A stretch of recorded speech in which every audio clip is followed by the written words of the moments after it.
여러분, 내일이 무슨 날인지 알고 계실까요? 네, 맞아요. 내일은 수능이지요. 대학 수학 능력 시험 날입니다. 오늘 새벽 기도회에서 그 위임 목사님께서 하시는 기도를 드리면서 문득 저는 제 고등학교 시절이 떠오르더라고요. 고등학교 시절에 하나님께 뜨겁게 기도했던 내용도 떠오르고 수능 전날 밤에는 잠이 오지 않아서 고생했던 기억도 떠올랐습니다. 아마 오늘도 많은 고3 학생들이 불안하고 초조한 마음으로 쉽게 잠을 이루지 못할 것 같습니다. 그들만 그럴까요? 그렇지 않겠지요. 어떤 권사님들께서는요, 꼬깃꼬깃 접어서 수능 보는 아이 기도 제목을 전해주시기도 하셨습니다. 수험생을 바라보는 부모님들, 조부모님들의 마음도 수험생 못지않게 초조할 것입니다. 하나님께서 인도해 주실 것이라는 것은 알지만 당장 눈앞에 보이는 수능이라는 거대한 벽 앞에서 어찌할 줄 모르는 심정이시겠다, 그렇게 생각해 봅니다. 신방을 해보면요, 수험생 가족만 그런 마음이 아니라는 것을 곧 알게 됩니다. 우리 각자의 삶에서 각자가 경험하는 문제들이 있지요. 도무지 해결될 길이 보이지 않는 답답한 문제들 앞에 직면하면 하나님이 계시는 것도 알고 하나님께서 인도해 주시는 것도 알지만 당장 눈앞의 문제가 너무나 커서 망연자실할 때가 참 많습니다.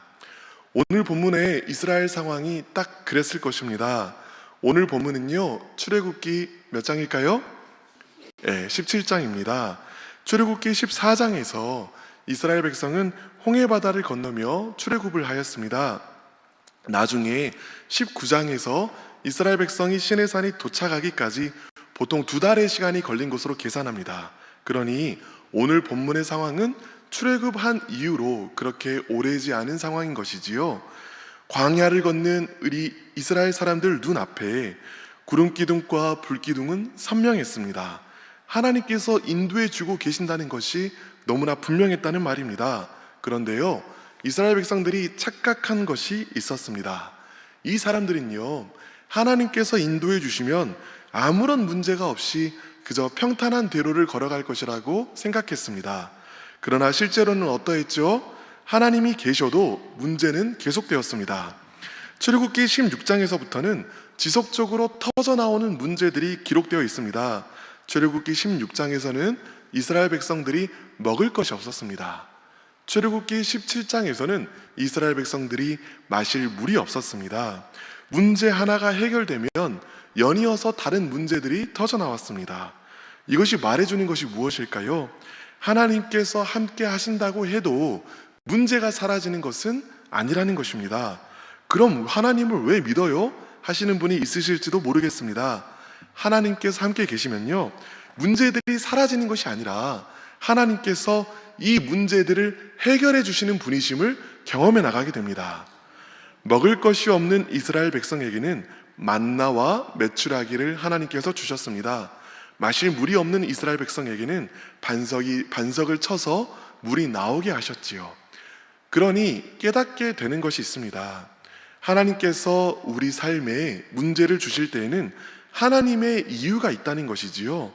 하나님의 초점은, 우리의 초점은 우리의 문제가 해결되는 것에 있지만 하나님의 초점은요, 엄밀하게 말하면 문제 해결 그 자체에 있지 않습니다. 하나님께서는요, 이 문제를 통해 살아계신 하나님을 만나라고 우리를 부르십니다. 문제를 통해서 내 삶 가운데 역사하시는 하나님을 경험하라는 것이지요. 이것이 우리 삶에 때로 어려움을 허락하시는 하나님의 뜻입니다. 여러분, 그러니까 이 자리에서 우리가 함께 다 같이 이렇게 결단했으면 좋겠습니다. 나는 내 삶에 놓여 있는 이 문제를 통하여 하나님을 반드시 경험하겠습니다. 나는 이 문제를 통하여 하나님을 경험하고야 말겠습니다. 이 결단이 필요하다는 것입니다. 이런 결단을 믿음으로 먼저 하지 않으면 우리는 상황이 이끄는 대로 반응하게 됩니다. 이스라엘 백성을 보겠습니다. 이스라엘 백성은요, 문제가 터질 때마다 영으로 반응하는 것이 아니라 육신대로 반응하였습니다. 그 입술에는 늘 불평과 불만이 터져나왔습니다. 하나님께서는 믿음을 통하여 역사하시는데 스스로 불평과 불만이라는 불신앙으로 그 길을 다 막아버렸습니다. 얼마나 안타까운 일입니까? 삶의 문제는 문제대로 다 경험하면서도 배우는 것은 없었습니다. 오히려 하나님으로부터 더욱 멀어져만 갔습니다. 얼마나 손해보는 일입니까? 그러니 우리는 달라야 합니다. 우리는 문제를 통하여 더욱 하나님을 깊게 경험할 것을 반드시 먼저 결단해야만 합니다. 이렇게 이스라엘 백성은 출애굽기 16장과 17장을 거쳐가는 동안 하나님의 백성으로서 삶에 발생하는 문제에 어떻게 대처해야 하는지를 배우기 시작하였습니다. 지금까지 이스라엘 백성이 무엇을 배웠다고 했지요? 초점을 하나님께 두고 불평하지 않고 하나님을 경험하겠다고 결단하는 것, 이것을 배웠다라고 했습니다. 이제 하나님께서는 이것을 배우자마자 다음 단계의 레슨을 허락하십니다. 이스라엘 백성이 반석에서 물이 나오는 르비딤에 머무르고 있을 때였습니다. 저 멀리 흙먼지가 일더니 아말렉의 군대가 공격해 왔습니다. 아말렉은 에서의 손자입니다. 당연히 아말렉 민족은 에서의 후손이었지요. 이들은 유목민 집단으로 소와 양들을 키울 뿐만 아니라 다른 민족을 공격하고 그들의 재산을 약탈하면서 살아갔습니다. 당연히 아말렉에게는 잘 훈련된 군대가 있었지요. 반면 지금 이스라엘의 상황은 어떠합니까? 이들은 이제 막 홍해바다를 건너온 이집트의 노예들입니다. 거기다가 한동안 굶주렸고 한동안은 물도 마시지 못했던 사람들입니다. 기진맥진한 사람들이라는 것이지요. 둘을 비교하면, 아말렉과 이스라엘 백성을 비교하면 싸우면 누가 이길 것 같으십니까? 당연히 아말렉이 이길 것 같습니다. 절망감과 패배감이 마음을 지배한다 해도 이상할 것이 없습니다. 그런데요, 이 상황에서 모세는 지금까지 배운 것이 있기 때문에 여호수아를 불러서 담대하게 말합니다. 함께 9절 말씀을 읽어보겠습니다. 9절 말씀입니다. 모세가 여호수아에게 이르되 우리를 위하여 사람들을 택하여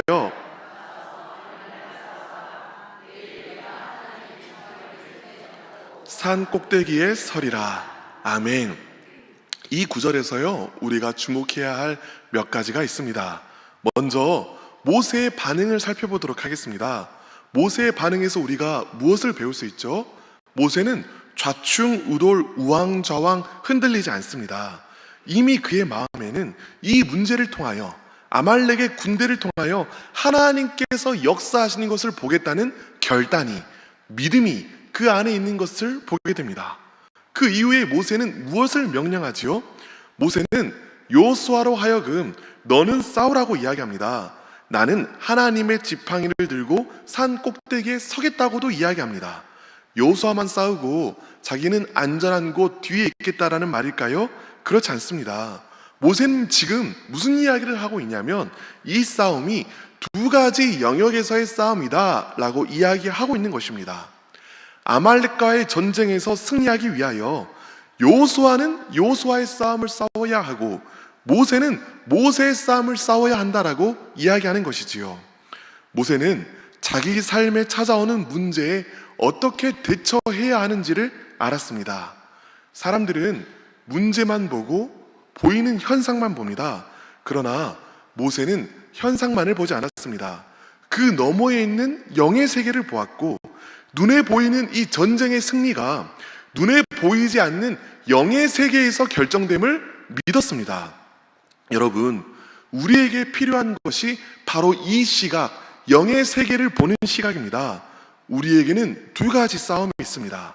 여호수아가 싸우고 있는 눈에 보이는 차원에서 우리가 싸워야 할 싸움이 있습니다. 그러나 동시에 모세가 싸우고 있는 영의 차원에서 우리가 싸워야 할 싸움도 있습니다. 우리는 사람인지라 눈에 보이는 현상만을 바라보고 기뻐하기도 하고 절망하기도 합니다. 그러나 전쟁의 승리는 육의 차원에서, 눈에 보이는 차원에서 이루어지는 것이 아니라 실상은 영의 차원에서 먼저 이루어집니다. 영의 차원에서 승리하면 그 전쟁이 지금은 지는 것처럼 보여도 결국에는 이기게 됩니다.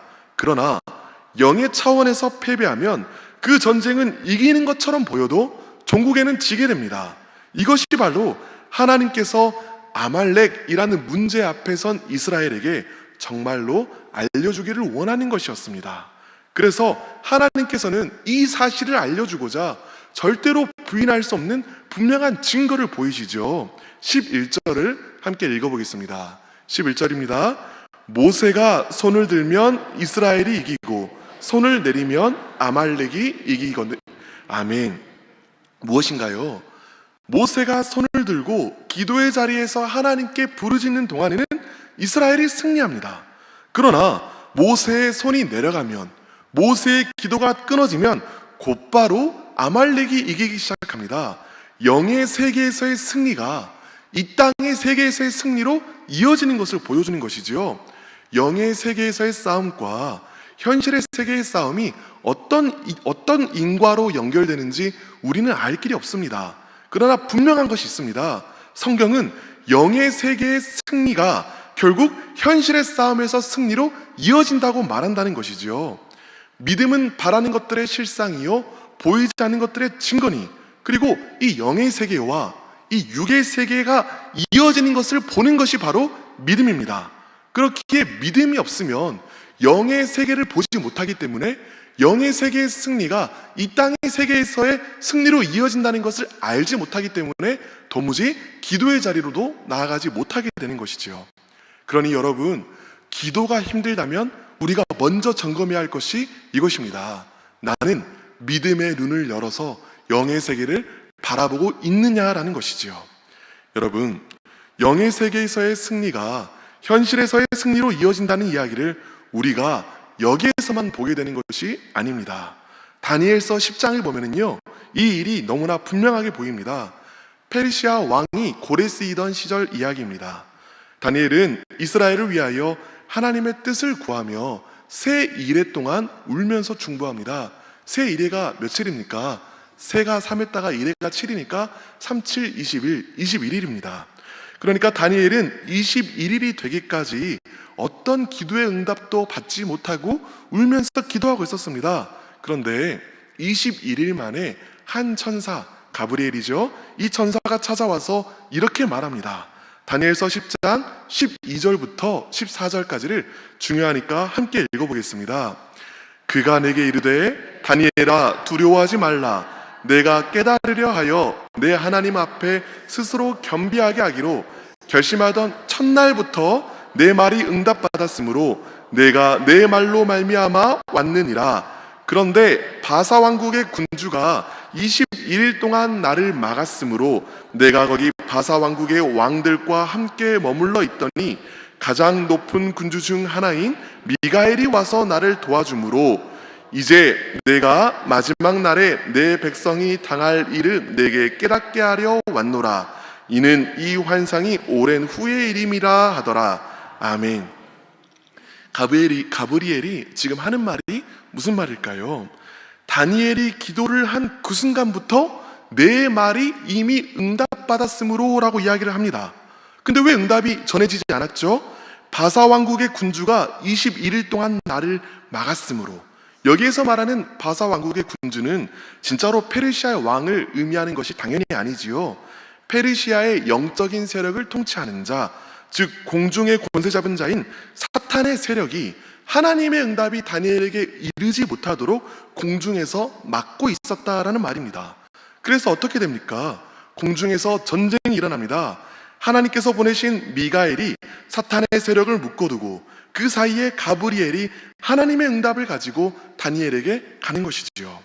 여러분, 여기에서 보여주는 것이 무엇입니까? 다니엘이 기도할 때에요, 다니엘은 알지 못했지만 공중에서는, 영의 세계에서는 전쟁이 일어나고 있다는 것입니다. 그리고 영의 영역에서 승리할 때 현실의 차원에서도 하나님의 응답이 주어지게 됩니다. 영의 세계에서의 승리가 현실의 세계에서도 이어진다는 것이죠. 이것이 성경이 일관되게 말하는 영의 세계의 법칙인 것입니다. 그럼 이제 우리가 물어봐야 하는 것은 바로 이것이지요. 목사님, 알겠습니다. 영의 세계의 승리가 이 땅에서의 승리로 이어진다는 것은 이제 알게 되었습니다. 그러면 어떻게 해야 영의 세계에서 승리할 수 있나요? 이제부터 우리는 어떻게 영의 세계에서 승리할 수 있는지를 살펴보려고 합니다. 다시 한번 9절을 함께 읽어보겠습니다. 9절입니다. 모세가 여호수아에게 이르되 우리를 위하여 사람들을 택하여 나가서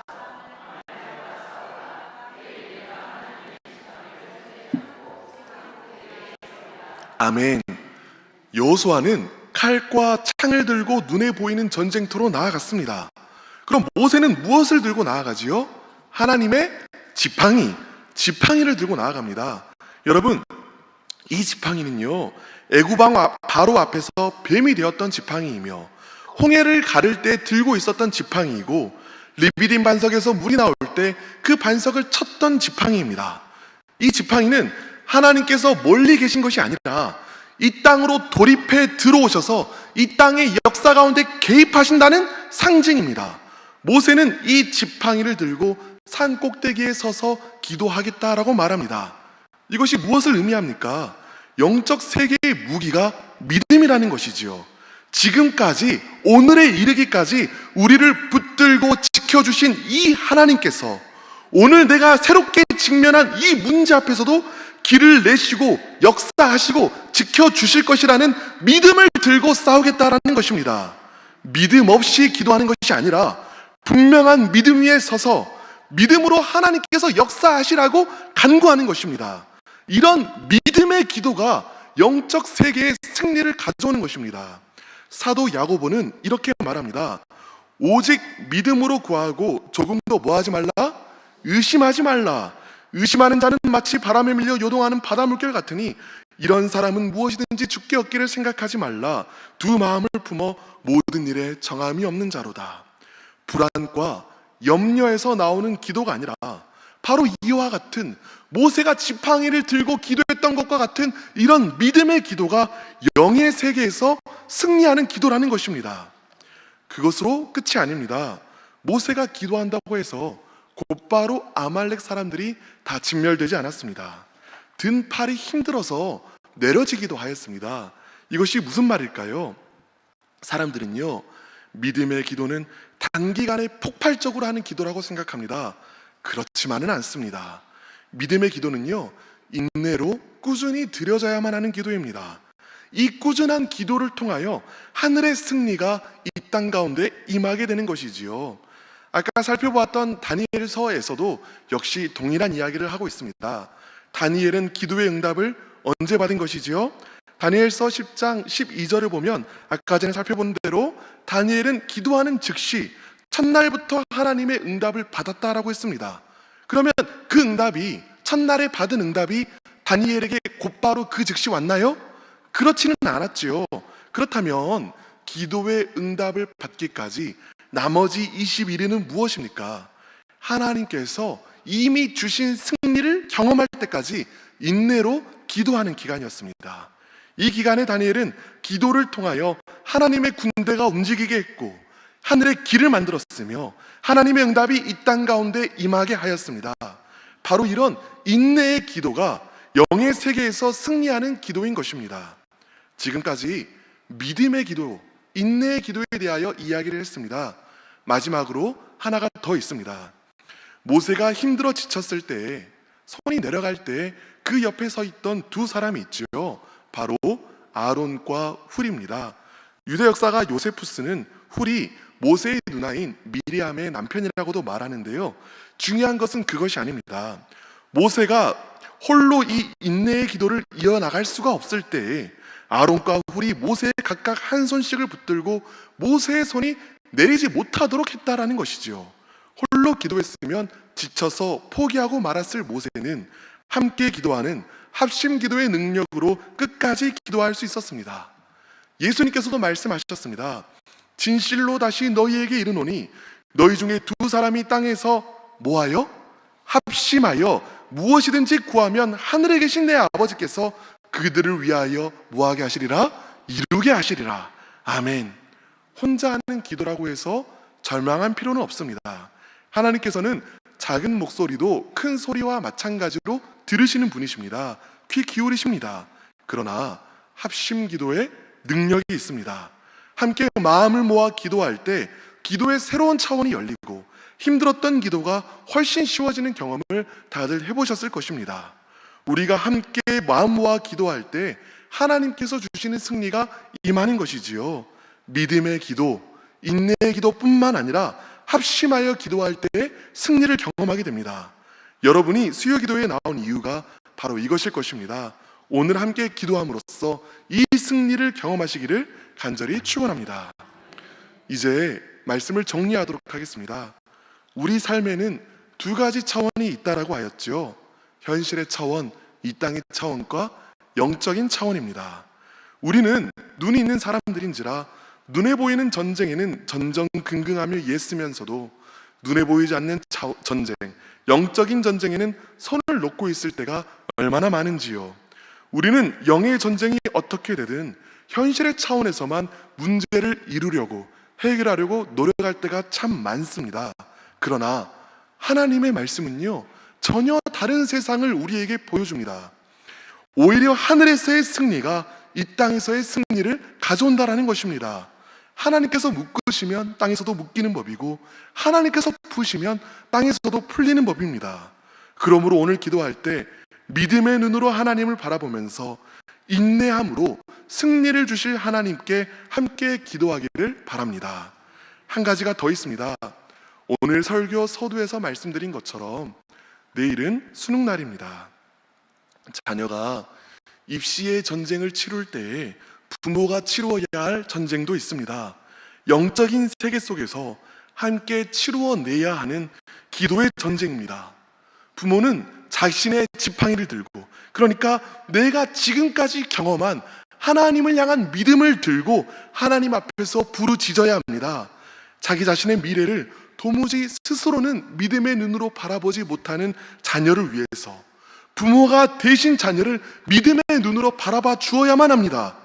자녀의 눈을 똑바로 보고 하나님께서 행하실 것이다, 하나님께서 역사하실 것이다, 걱정하지 마라, 두려워하지 마라, 믿음으로 선포해 주어야만 합니다. 홀로 기도하기 어려운 분들은 내일 있을 수능 기도회에 나오셔서 함께 기도하기를 바랍니다. 모세의 들린 손과 같이 기도하는 여러분에게 하나님의 은혜가 물붓듯 임하기를 축원합니다.